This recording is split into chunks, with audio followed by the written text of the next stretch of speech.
Yeah, ho, ho, ho, ho. What's up, dudes?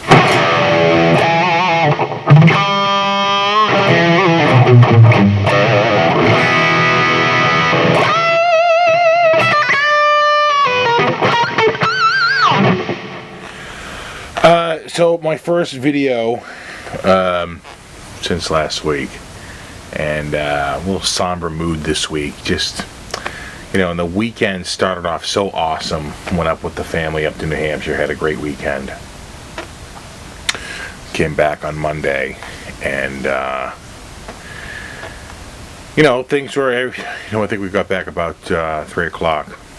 Actually, maybe a little early. Actually, maybe about 2 o'clock.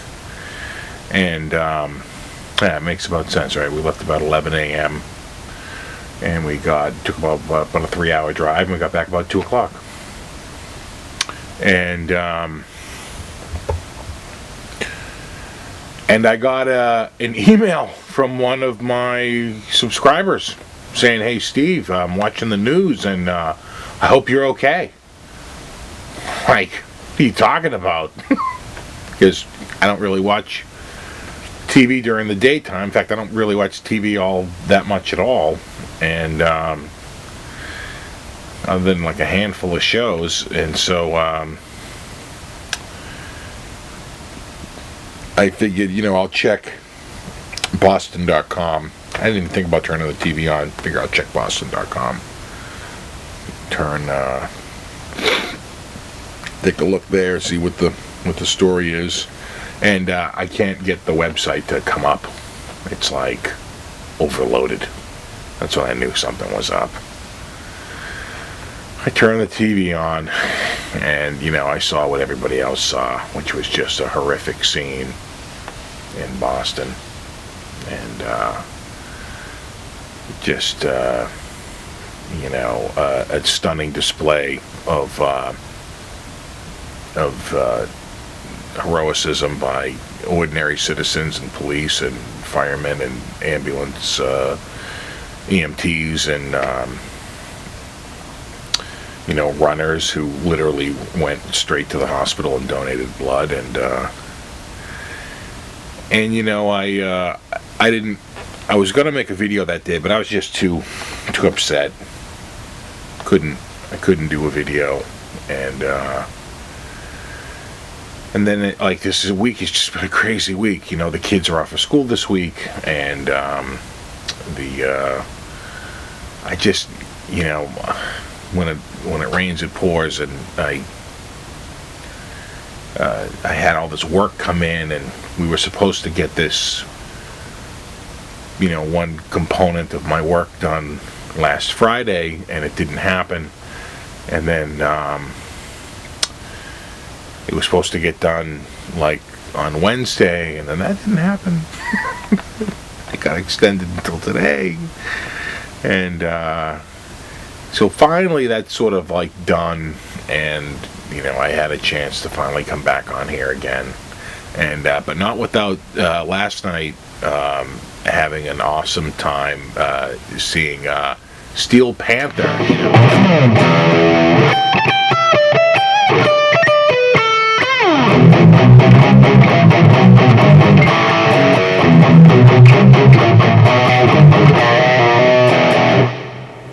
And they are hilarious. And they came out and they addressed the sort of the somber mood of the town, the whole city, right away, and said, they were just really upbeat. And then they followed it up with a kick-ass show, and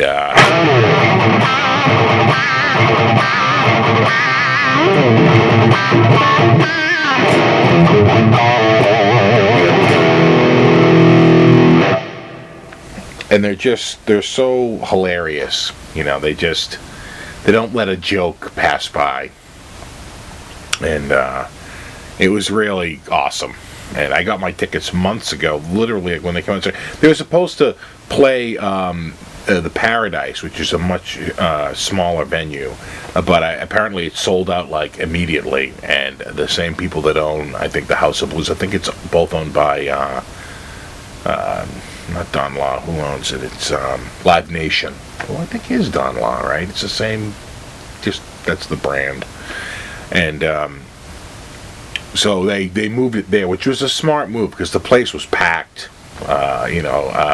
Looked like there were some upper deck seats open, which is more like seating, but the floor, which is standing room only, was really full. A little bit of scuffling at the end. A little mosh pit broke out in the middle, and I never really got mosh pits to some degree. I guess was the updated version of slam dancing, but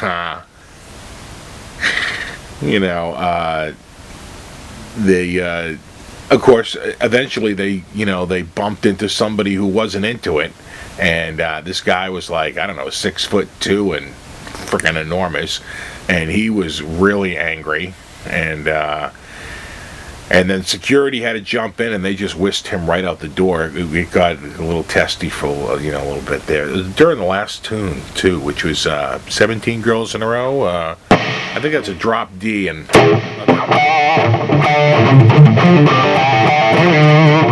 I gotta go like, is it supposed to go? But I need a drop D to do that.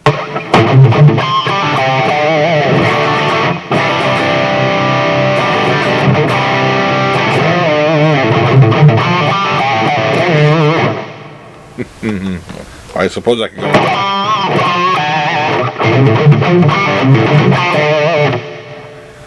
But it's really supposed to be,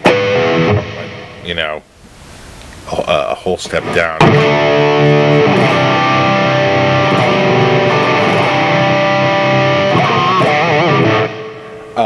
Running TH2. This is the Randall T2 head.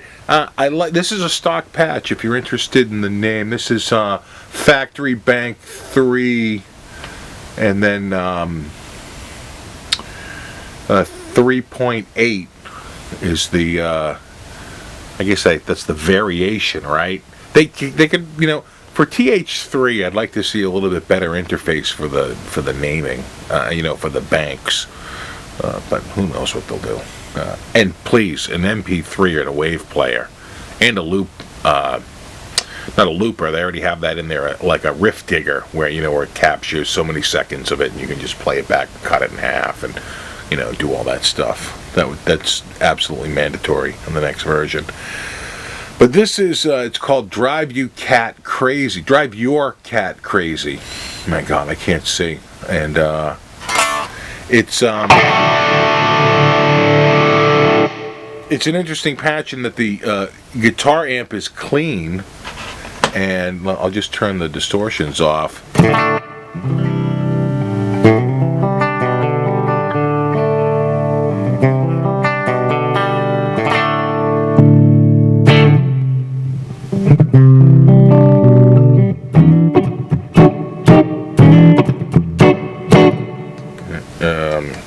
See if I got it.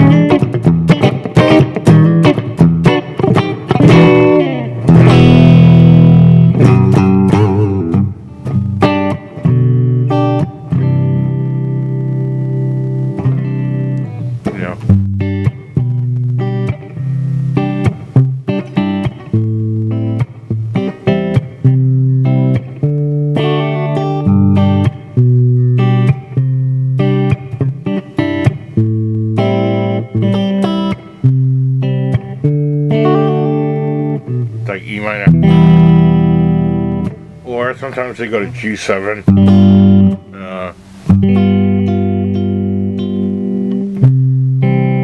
and like a D7.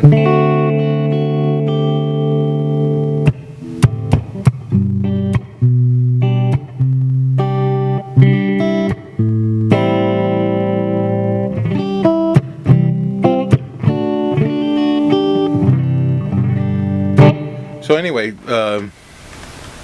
with the distortions on, it's two distortion boxes. It looks to me like they're clone of the what do they call it? Drive 1. That's probably an OD one by Boss, and the other's called The Cat, which is obviously a Proco rat, right? But they sound great together.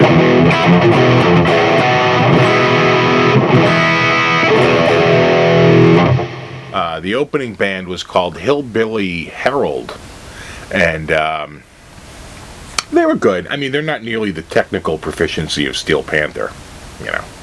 Steel Panther, those guys can play. I mean, really, really play. They're top notch. Every single one of them, and the drummer can play piano, which makes sense because people forget this. The piano is a percussive instrument, so it makes sense that the percussive player would play piano as well. But Hillbilly Herald, they did a couple of covers.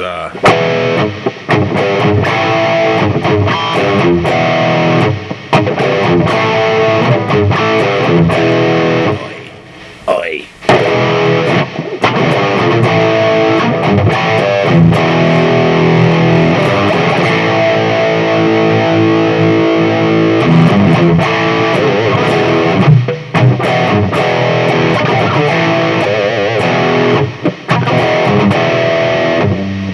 The other cover they did, which was very interesting, was they did like a semi-metal version of John Denver's, I guess what's it, Country Road? Take me home to the place I belong, West Virginia. I don't know the title of the song. That was huge when I was a kid.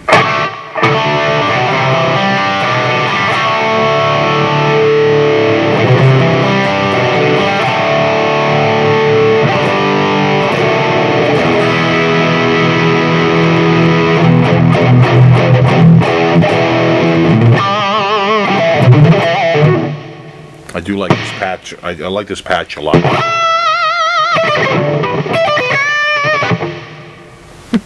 I haven't done much playing this week at all.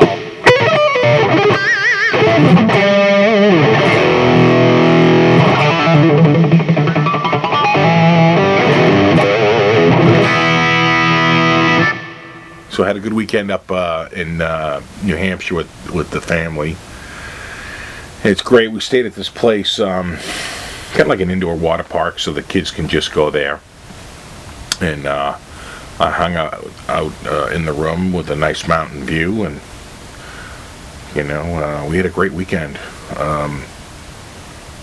What's nice is that the room has like a ceiling that like goes way up at an angle. So they have this, one side is a normal ceiling height, but the side where the door is actually high enough that they could fit a second level up there, a loft. There's a little staircase that goes up, and they put 2 little beds up there with its own TV for the kids, so they can just go up to the loft space. And that's awesome because, they don't cram 4 beds, or even worse, my wife and I in one bed and the 2 kids in another bed, and then no one gets a good night's sleep. So it really kicks ass. I really like that loft space a lot. And then, they had a nice lookout observatory at the very top. You take this spiral staircase up, you can see for miles, probably, 50 miles, I mean, it was just incredible, the distance. And you could see Mount Washington, which was the only one it's still loaded with snow. All the other ones, you could see snow through the trees, but it wasn't absolutely covered in snow like Mount Washington is. Just the highest peak east of the Mississippi.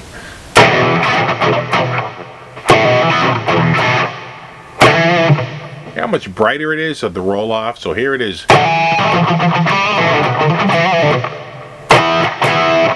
As I roll it up, more bass comes in.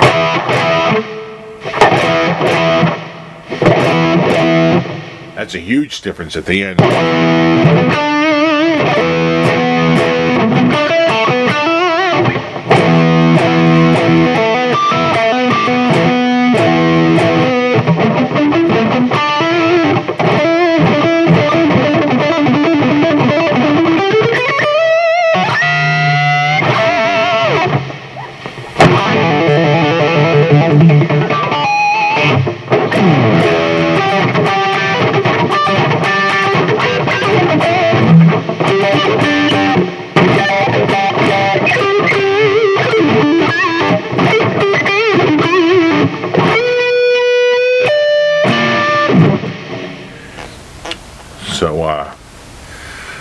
So yeah, it was a nice weekend, and then Monday comes and just it's such a huge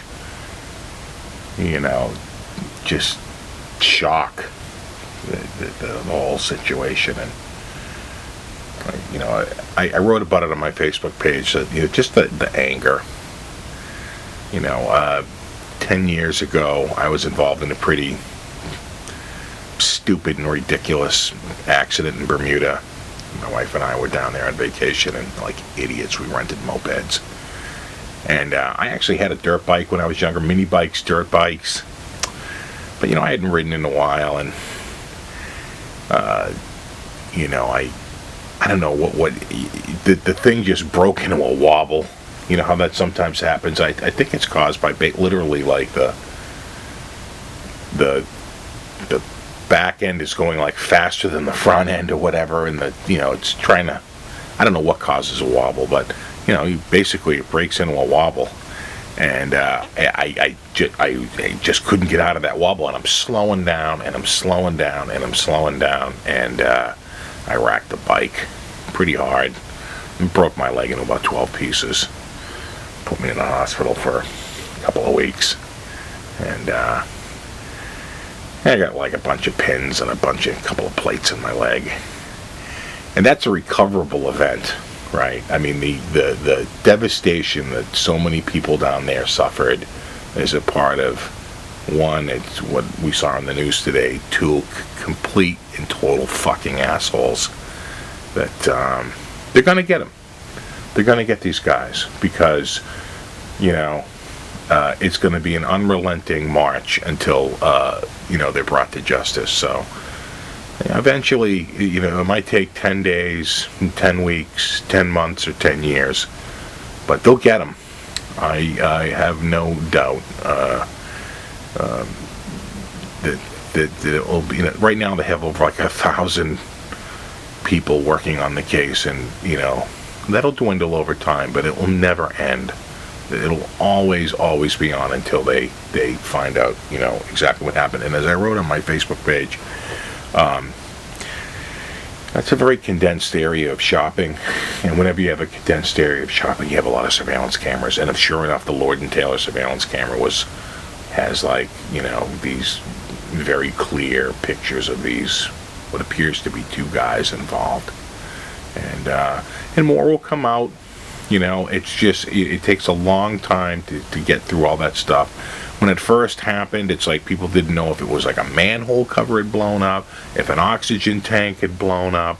I mean, there's all this sort of, mystery going on, and then it became apparent that this was like a real, like, act of violence and, quite frankly, terrorism. And,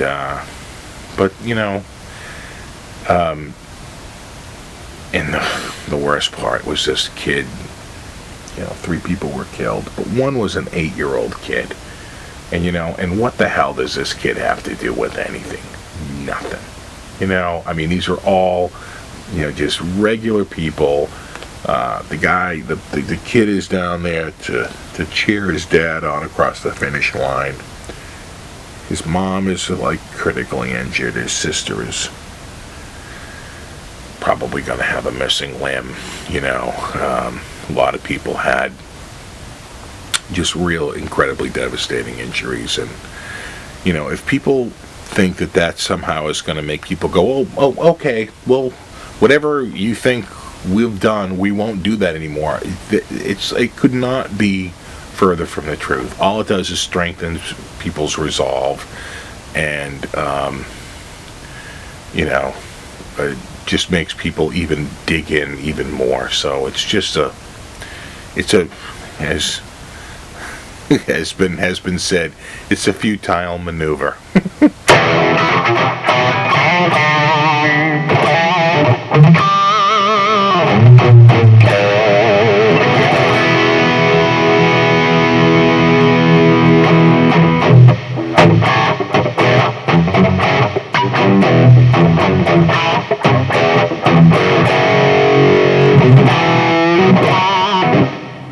So, Steel Panther last night. I actually saw a couple of friends from YouTube, Chris Johansson, who has his Chris Johansson music. He's the guy who had that nice Chinese Les Paul that he had completely modded. I saw him there and said hello. I meant to say goodbye when we were leaving, but a buddy of mine had actually met another buddy of his, and then went like chasing after him to say like, hey, you know, to meet up with him and say hello. And so I didn't have a chance to say bye, but it was good to see, you know, a few people there. And then I get back home, and like another friend of mine on Facebook goes like 30 of my friends are at the Steel Panther show tonight. It's like, am I out of the loop on something? He goes, is this band like really that good? And I wrote on there, oh yeah, they are. They really are that good, you know. I love them. I just think they combine, you know, the humor with the, you know, if they couldn't pull the chops off, it wouldn't be as compelling. But they're just such kick-ass players. Every single one of them. They can all sing, and they can all play instruments, multiple instruments. I don't know if you've ever heard the bass player there, Lexi, do his Billy Idol impression, but it's pretty damn impressive, you know, because they used to do a lot of covers. They were in a band called, I think it was Metal School, right? And that was their, like this cover band of all the great metal songs. And before that, they were in, they had Atomic Punks, right, which was like a real Van Halen tribute band, because the lead singer was actually in that terrible movie Rockstar, and that's where Steel Panther comes from. It's sort of a spoof on Steel Dragon. So, you know, if you get all the references, they really are. In fact, this guitar is signed by them. Right? There's your Stick Zedinya. Lexi Fox, Satchel. And this was Michael Starr, but, you know, I put my fingers down and it very easily. In fact, the Satchel's starting to wear away, too. They're really just starting to go. I'm surprised Lexi Fox hasn't really gone, but I guess I keep my arm slightly up a little bit, like right around. Like you can almost tell by the feel, by the temperature. It's like sort of like right around here.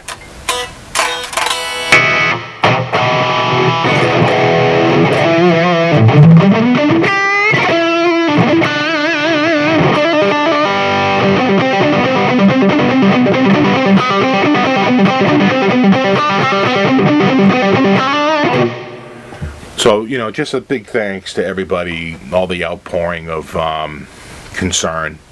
You know, I got a lot of emails from people saying, hey, I hope you're okay.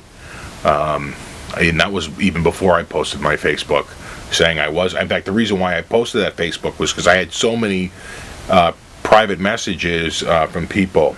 Shit, I have like something in my eye here. From people, you know, saying, man, I hope you're okay. And highly unlikely I would be in that situation. I'm not much of a crowd person anymore. You know, even going to Steel Panther is a bit of a test of my patience. I'm just, you know, I'm getting too old. It was funny, we were waiting in line, and the guy's like, you know, he's coming down and he's giving people wristbands if they're going to drink, and then put a big X on your hand if you're under 21, because it's an all ages show. So I said, yeah. I said, oh, well, you know, you flatter me. And I pull out my ID, give it to him, and he left. And I was like saying to my friend John, the bass player who was with me, it's like, you know, I was able to drink. I turned of age in early in 1987. I'll bet that dude was born after that. I've been probably of age to drink longer than that dude's been alive. And it was a good crowd. Oh, there's so many.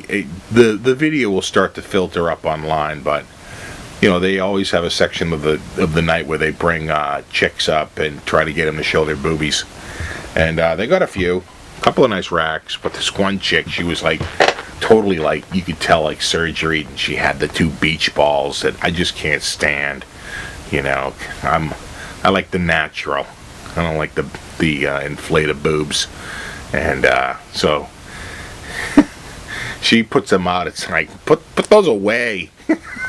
So, she's kind of like super skanky, and at one point he says something like, "Oh, let's get this other girl." He's like, "Not you, you old stripper." Just like, we were laughing, like, oh, it's like nailed it, And she was like, oh, you can tell she was a little hurt by it.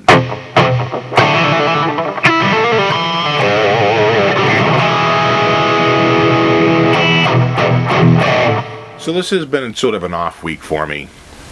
I mean, between going away for the weekend, that's why I haven't responded to anybody on the last comments. I try to respond to comments like every time, and I planned to do it when I got back, and within an hour of getting back, we had the tragedy of the marathon, and then it just felt weird to even talk about any. It's like when 9/11 happened. It's like you're not really doing anything after that. It just sort of takes the wind out of your sails, and so it got until today. What really sort of brought me back was going to see Steel Panther, and it sort of, life goes on, and you can't let those events, stop you from doing the things you'd normally do. And I got to say, they were real stand up about it, and they brought it right up.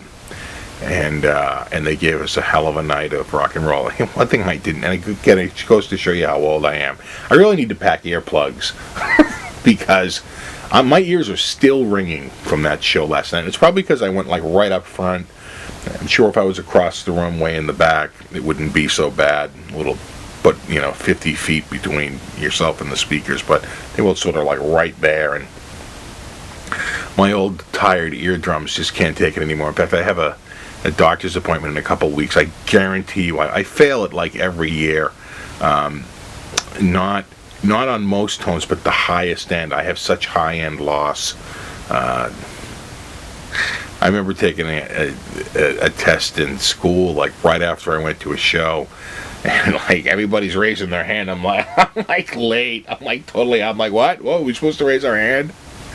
And they're like, you just gotta stick around. And then they did it again, and I passed everything but the high end. They had to like punch the volume like way up before I could hear it. And so I've always had a little bit of hearing loss. Not too bad, but enough. I can still hear it. I can still hear that little ring though still going on. In fact, again, this is just to let you know, take hearing loss seriously. I don't know what I did. I think I just was playing the amp too loud, or I had the headphones too loud, and I started getting like nothing but distortion out of my left ear. Like everything was like going through a distortion box, and it was painful.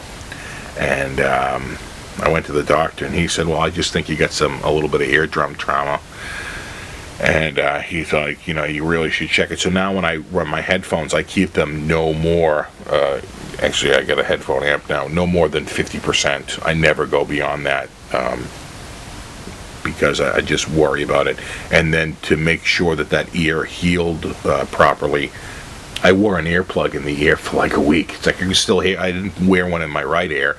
I could still hear people. But just so like nothing would get too loud, the kids sometimes would scream or whatever, and just so I didn't aggravate it anymore, I wore an earplug in the ear for a week. I wish I had earplugs last night when I went to Steel Panther, because I probably would have heard them just fine, and I wouldn't have the ringing. I mean, it was almost like a little too loud for me. I went to see who did I go to see? Went to see Motorhead. They were so loud, we were like, ran into the bathroom and stuffed toilet paper on our ears. They were still too loud. We went outside, and they sounded awesome in the parking lot. Listened to the whole show in the parking lot. And then, because they were so friggin' loud. And then went and saw the Black Crowes at the Groton Italian American Club, outdoors. I shit you not. And They actually stormed off stage because some asshole kept throwing stuff up on stage. But they had already played for quite a while, so I don't know what we really missed. But they were all angry. And, you know, someone was throwing stuff on stage. Who goes to a concert and just sits there to just throw shit on the stage? I mean, really? Just you know, people are assholes. You know, it's like, you know, roadies were getting pissed last night at that guy, and they finally found him. They're like, the guy in the green shirt. They came running out on stage. They're like, that guy. Security ran right in. He was all drunk. He's like, what? And they hauled him right out of there. They're like, see you, douchebag. You know, it's like, really, it's like, who goes to a show just to throw crap on stage? I mean, come on. Just ridiculous. But they're out there. So anyway, went and saw the Black Crowes at the Groton Italian American Club, and my wife and I were up near the stage, and it was just ungodly loud. She's like, let's just go back, and they had like outdoor concessions. She's like, let's just go get like a burger and a Coke and some fries at like the concession stand. We're waiting in line. Now we're way across like the field from them. It sounded awesome. She's like, we should just listen to it here. I said, I agree. We had like picnic tables. We like sat at picnic tables and listen to the whole show. It's like we can see them, and they're like, I don't know, whatever, you know, 50 feet away or 100 feet away. It sounded great, but when we were up with the crowd, it was just way too loud. So, you know, it's just a function of me getting older. But who else did I see that was crazy loud? The one I remember was George Clinton and the P-Funk All-Stars. Because I went through a big funk period, if I haven't mentioned it before.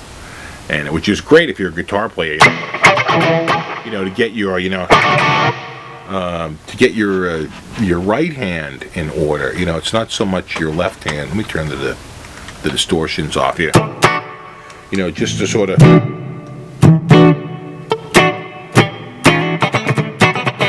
know, you sort of get that loose right hand. You know, get that nice,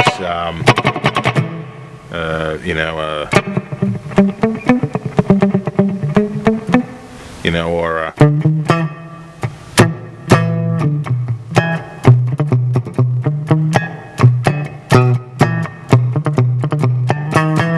it's really good for getting your right hand picking, you know,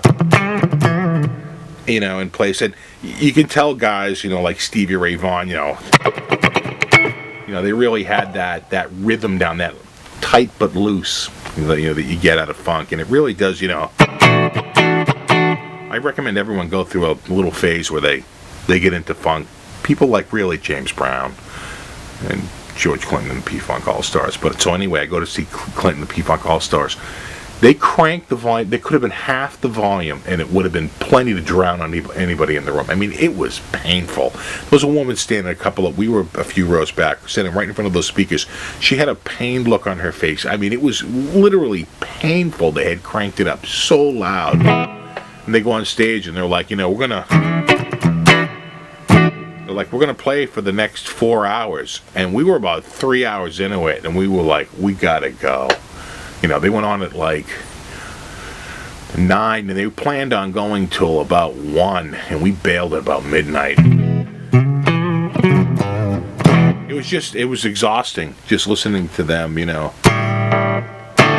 So there it is with one of the distortion boxes on. It's not quite the same without both, you know. Yeah, I love that. That's a lot more bite.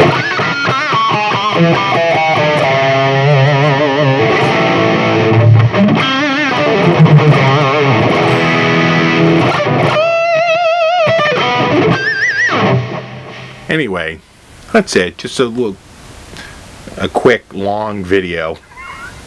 All my quick videos seem to be at 30 plus minutes long. Just checking in and saying thank you to everyone who expressed concern and sent over a lot of well wishes for the area. It's much appreciated. And I'll be back probably beginning of next week, back to normal. This has been a kind of a funky, in a different sense, week. So, thanks again, guys. And as always, rock on.